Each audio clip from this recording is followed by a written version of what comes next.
for coming. No problem. I got the legendary Amýa Mugler here in the building. I appreciate you for being here. Oh, stop. You newly deemed. You definitely deserve it. Ever since I came out, I've been seeing you like, you know, eating it on the floor, constantly making moments, staying consistent. So thank you. I definitely see the status for you. Even outside of Ballroom, I feel like, you know, like personally, I seen like you thrive and you do better in your personal life. So I really appreciate you for being here. First of all, let everybody know, like, when did you first start walking balls, or not even when did you start walking, when did you first get introduced to Ballroom? So I first got introduced to Ballroom maybe like whenever Legendary was on America's Best Dance Crew. That's when I first saw it, in no shade, I was reading them because I was like, they on the whole dancing show, what were they doing or whatever. I didn't know that years later that I would be like going or doing the exact same thing. But then after that, my friends, one of their names y'all actually know, Mother Beverly Ross, and a couple other friends, like, they knew about Ballroom scene maybe like 2007 and 2008. They were like a Bellagio, and they used to just come on the block and they was like doing stuff and voguing, so I started voguing with them or whatever. Then I ended up meeting Dante, and me and Dante was like voguing against each other, and this is way back then. But I've never like walked the ball. My first time actually walking a ball was like in 2009 December, the Escada ball where Hershey and Angel had like went tit for tat. That battle was like epic. That was my first time ever walking a ball, and I was a virgin. And I ended up winning, and basically I got introduced because they saw me voguing at a house party, and they was like, oh, well, come to this ball, come to that ball. So I ended up going to the ball, and I actually won. I was an Omni. Okay, so what made you join Omni out of all the houses that was out? That was like the first people that like came up to me, and then my brother Nate was in the house, so I ended up just going with them. And one thing I could say about that is that house is not like a super, or because I don't even think it exists no more, if I'm not. I think they got like a couple old school members around. Yeah, but it's like they are a ballroom house, but they are like way more like family oriented, and like they used to push me to do more than just ballroom, and I really, really loved them for that.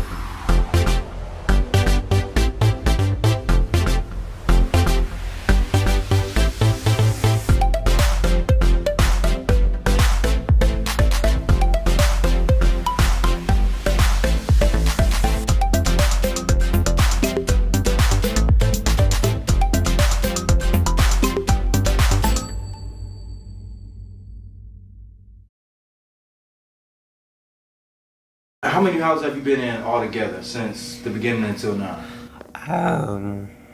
A lot. I could name them, but me, like, yeah. Because I know you was a con. Of course, baby, I was contastic. Like, what?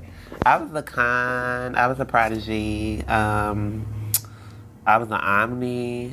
I was a Hermes. Then I was Elon. I was a Revlon. Yeah, I was basically a house hopper at a young age. So what made you be a house hopper first coming out? You just need to find your way, or you just didn't really know what you was looking for in a house? So basically when I joined Omni, I was there, it was family oriented, and I liked it. But I got promised that, I'm not gonna say which house, but I got promised that they were gonna start me on hormones. So yeah, I left. Shit, I wanted to be what I was. Like, what? So I didn't get up on hormones from there. So I ended up leaving them because I ended up finding out how to do my own hormones. And I ended up going back to Omni, but they changed their name to Elan. And then the reason why I left them was because I was like the best voguer, or I was the top voguer of the house, and I didn't even know how to vogue up in the hill. And I wasn't like voguing super womanly either, so it was like, who was there to teach me how to elevate myself, because I'm new to, I'm only like 3 years in the scene, so like how, like I need to help myself, so I had to leave them, and I ended up going to Revlon for like a day or a week, whatever. And then I ended up leaving them, and then I went to Prodigy, and then Angel and them had taught me how to vogue up in the heels and things of that nature, and made me like more sexy and feminine. And then I got kicked out of Prodigy For what? for a reason that I don't know still to this day.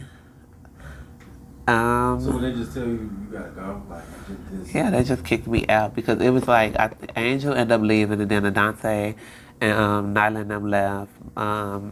My dude, Mario had left, and it was just like, well, bitch, she probably gonna leave with him, but I'm very loyal, but they end up just kicking me out. So I don't know. I still don't know the reason why I got kicked out or whatever. And then after them, I just sat down, and then I ended up becoming Maya Khan, baby. Okay, so out of all those houses, which house would you probably say that you would regret, or that you probably feel like was maybe a waste of time for you even being in?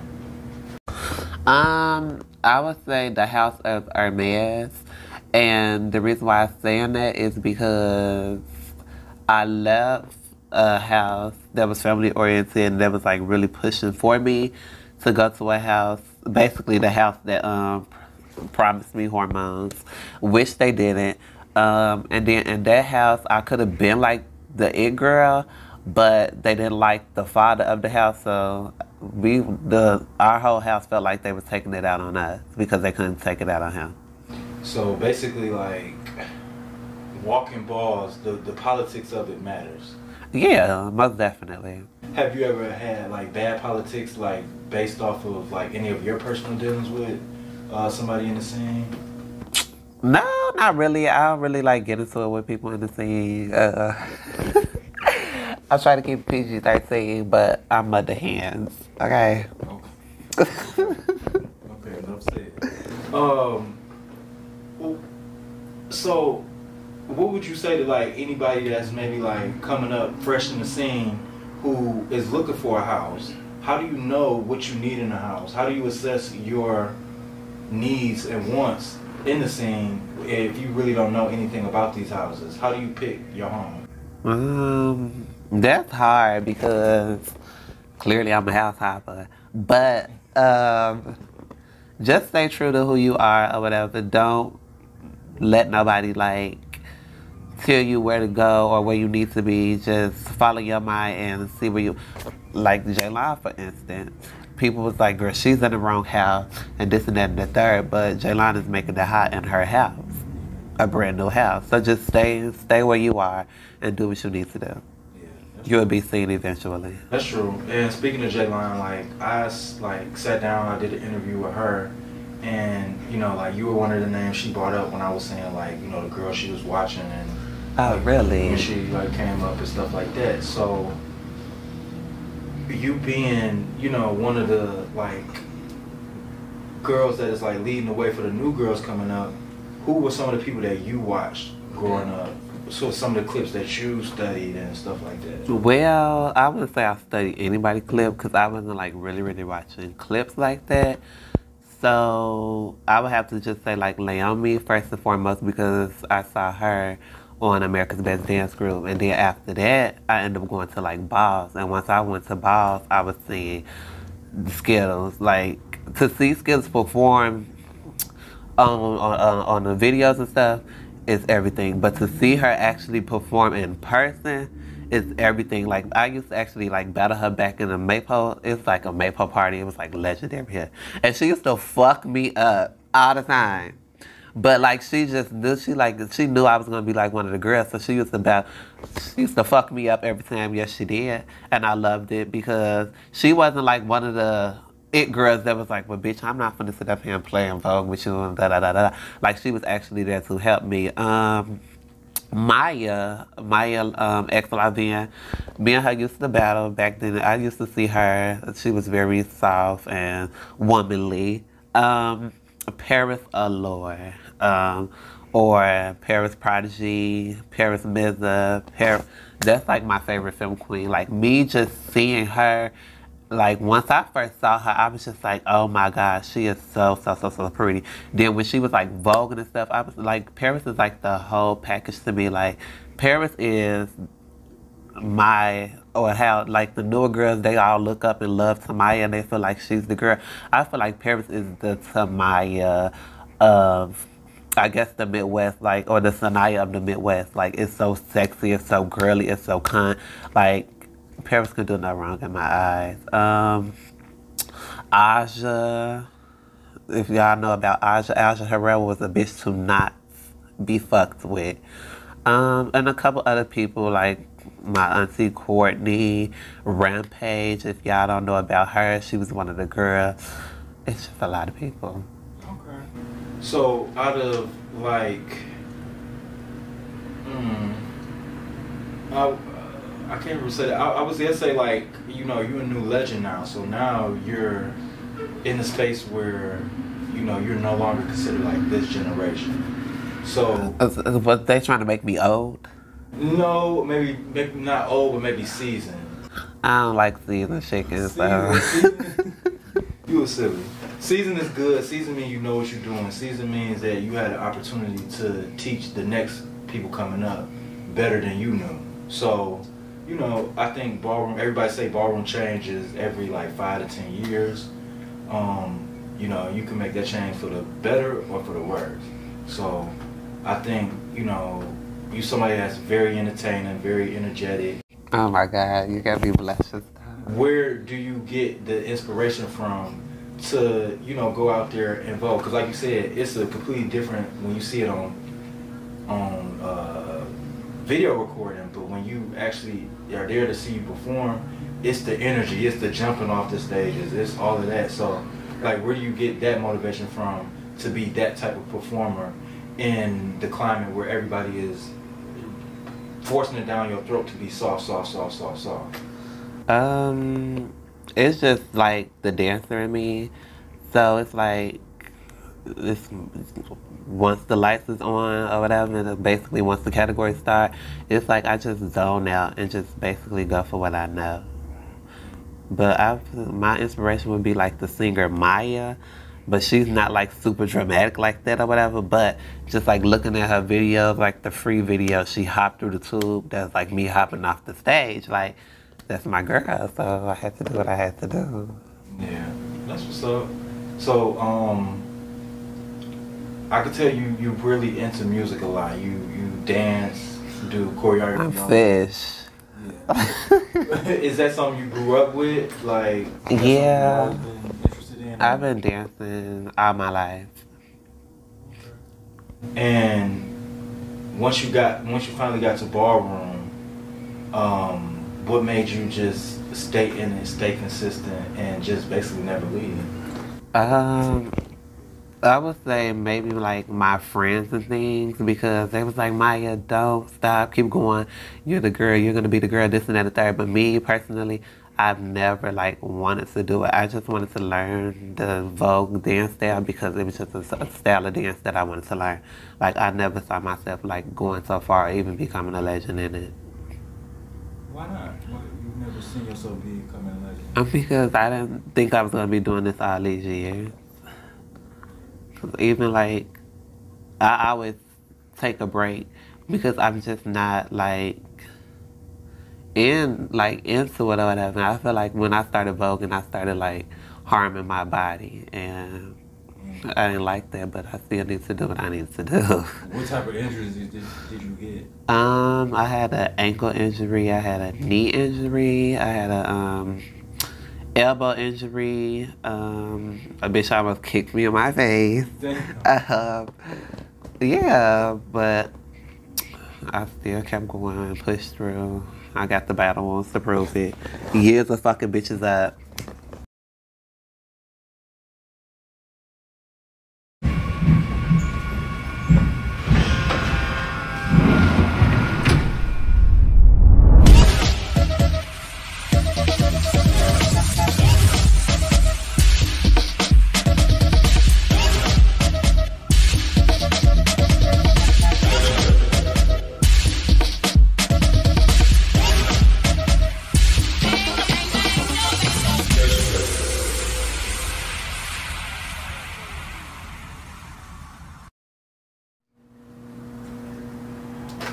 So we're back. What I wondered is, because a lot of times when I'm on like social media or something like that, I be being nosy and I look and see that like a lot of the girls be having like words with each other, be fighting and bickering about sometimes stuff that go on the runway. So have you ever had like incident where, you know, it was maybe you like had words with somebody, or maybe you actually had an altercation with somebody because of something that was ballroom related? It wasn't like big. It was like me and my sister Melina. We was just arguing over dumb stuff. Don't you know how like ballroom could like put two people against each other? So like I've known Melina for a long time, and I ended up like winning my first $1,000. So like everybody was like bragging about me, you know, hyping me up and stuff. And you know they be giving like, oh well, bye Melina and da da da, because you know Melina was doing it before me and stuff. So like it just like started like. It started off as like a friendly competition. So like we kept going back and forth. We was battling at Club Escape and da da da da da. Kind of like a rival type thing or whatever. But then like it just ended up like getting too much, and then it was like she was like, girl, you just won 1,000. You still gotta catch up to me. I got 1,500 under my belt. This and that and the third, like we was like getting heated and stuff. So then we had to take a step back and we had to talk to each other. And it was like, we feel like this little thing is like kind of messing up our friendship, and we don't want to do that. So we end up like just stepping back and just like just taking it out on the floor, or whatever the case may be. So thankfully we were grown enough and woman enough to actually have a conversation and talk it out, and don't let the ballroom naysayers or the background people mess up our friendship. Yeah, exactly. Have you ever that is crazy that you say that. Like, so it basically wasn't even y'all getting into it, it was what other people had to say influencing y'all, basically.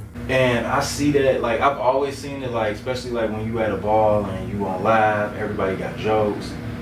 Even now that I have this YouTube channel, like sometimes I'll look in the comments, and most people have good comments, but some people are just negative for no reason. For no reason, to the point where some people have said some real nasty stuff that I have to like delete from the channel. Yeah, because I be looking at the comments because I be trying to get into it if somebody got something to say to me. So if y'all in the comments and y'all got something to say about me, y'all better know how to fight. It's almost like I started thinking it was just like a ballroom issue. I think it might just be like just a people issue, because when you look at Twitter, you know, it's people on trending topics doing the same exact thing, like just talking mess about people. So does that aspect of ballroom, like, you know, by you being under the magnifying glass, by everybody having an opinion, everybody, you know, every little battle, it's a comment section, and, you know, has that ever gotten to you? Not really, because I can care less, because 9 times out of 10 the people who are like in the comments, they don't walk by, they probably got set by me already. Yeah. Or like, I don't know, it's like a girlfriend thing. Like, it's probably their friend they met that their friend got set or whatever. So like, it is what it is. Y'all can say whatever y'all wanted to say, whatever, walk the damn ski. Like, if you feel some type of way about it, why don't you meet me on the floor? You see what I'm saying? Like that. Yeah. So yeah, that makes sense. That definitely does make a lot of sense. So being legendary, you've walked, you conquered. You've basically right. You've walked, you conquered, you made your name. You know, regardless of what anybody got to say about it. You know, you're one of the more recognizable girls in the Midwest. Period. So, what more do you have, or what more do you want from ballroom? Because most people would just say their goal is to be legendary. It's like you got that now. So, what's left for you? I want to know what's left for me. Berlin and Skittles. Oh. Berlin and Skittles. That's what's left for me. And Angel. Can't leave out Angel. Berlin has always set me. I have to get him back, and I told him before I retire Vogue, I'm going to get him. Skittles, I was looking for her. Like the ball that just passed, Mario ball, when she came and got her 10s. I was looking for her to hit the floor. an angel, like that's like a mentor or whatever. I'm looking for her too. And it's just like a friendly thing. I just want to battle them. I want to have them under my belt. Like those are the Supremes of the Midwest. Like I have to have them under my belt. That's what's up. I like that you still have that balanced spirit, that fighting spirit. It's dying boots. But I got it for them. I want you to keep it because, you know, we need that energy to remain because it's like I think I see a pattern just looking at the history of ballroom of, you know, people come in and then they go. I want to see people, maybe, and I'm not saying you got to Vogue until you're 90 years old. Because that ain't happening. Right, but I think that, you know, you can still always be involved in ballroom just at a different capacity as how you've been doing it now. You know, I still want to see you on the floor because, you know, what's the point of being legendary if you're not storing legendary performance? You're right. And then I feel like now that I'm legend, I can actually like get people or battle people that like I've always wanted to battle, like, and then like even like Vogue to like different beats. Like I've always wanted to Vogue to country, and nowadays like you cannot Vogue to country because they're always playing like them super energy. I'm getting old, okay? I might not look it, but I'm definitely getting old, and I cannot move as fast as I used to. So now I could actually Vogue to country, and like now I could go against the Tamayas and the Vanities. I could probably even go against my Faith. Even though I went against my Faith Paris before, I can go against Paris now. Like I can go against Katrina. Like I can go against Leami. I can actually go against the girls that paved the way. So it almost feels like a new category for you. Yeah, I feel like a virgin all over again. So I have to make my name all over again. That's dope. That's dope. So, yeah, I actually really like that. I like that outlook. Like I said, I hope you stay in it for a lot longer. Yeah, so I guess since you're a legend and since you're one of the more girls who kind of teeters on the dramatic side a little bit, why don't you describe what femqueen performance means to you as if you were trying to, you know, coach a young girl that's trying to walk your same category? I don't know what's the difference between femqueen performance to me or whatever, because you have the dramatic girls, you have, you know, the soft and cunt girls. I feel like femqueen is just be womanly with whatever you do. Be womanly, shake your head, touch your titties or whatever. Like just be womanly.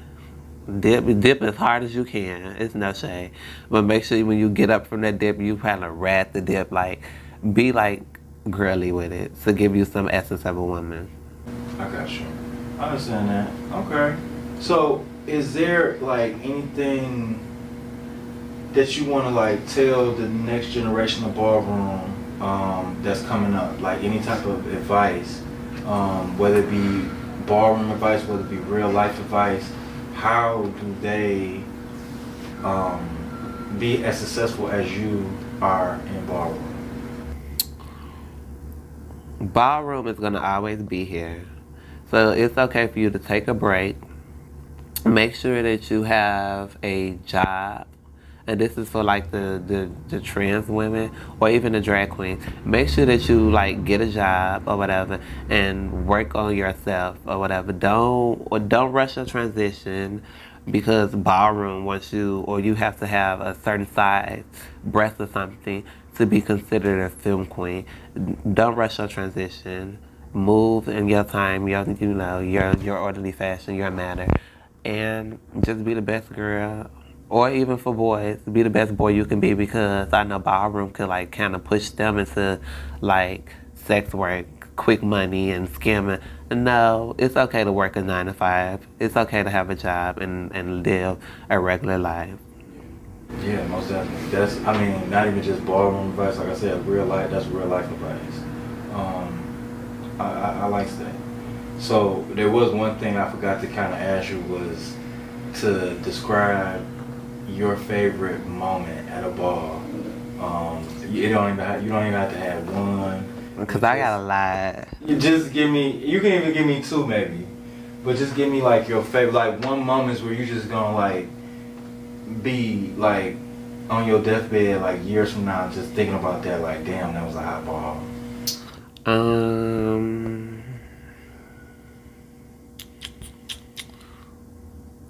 one was when the Midwest Awards Ball when I had on the red and I dumped. I dipped off the stage or whatever. Like that was like a big moment for me because I was afraid. Because everybody who usually dips off the stage onto a table, the table break. So when I dipped on the table and it didn't break, I just felt like a woman. Like I felt soft, even though the dip might have been dramatic boots, but I felt soft because my fat ass did not break that table, baby.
And then another one would probably be when me and all my best friends end up like tag teaming or whatever, and or team performance, and we like named ourselves the Craft, and everybody started calling us the Fab Four, and my best friends would be Adante 007, legendary, Adante 007, legendary, Mother Gorgeous Karmaguchi, and legendary Nyla 007. And we all got deemed together, which is like Fab too. But like, yes, they're like team performance and us becoming like the Fab Four, aka the Craft. That was like everything to me because it was just like we all met each other like via Ballroom, and I know two of them before Ballroom, but we all like met each other and stuff, and it's like our bond is like super, super strong.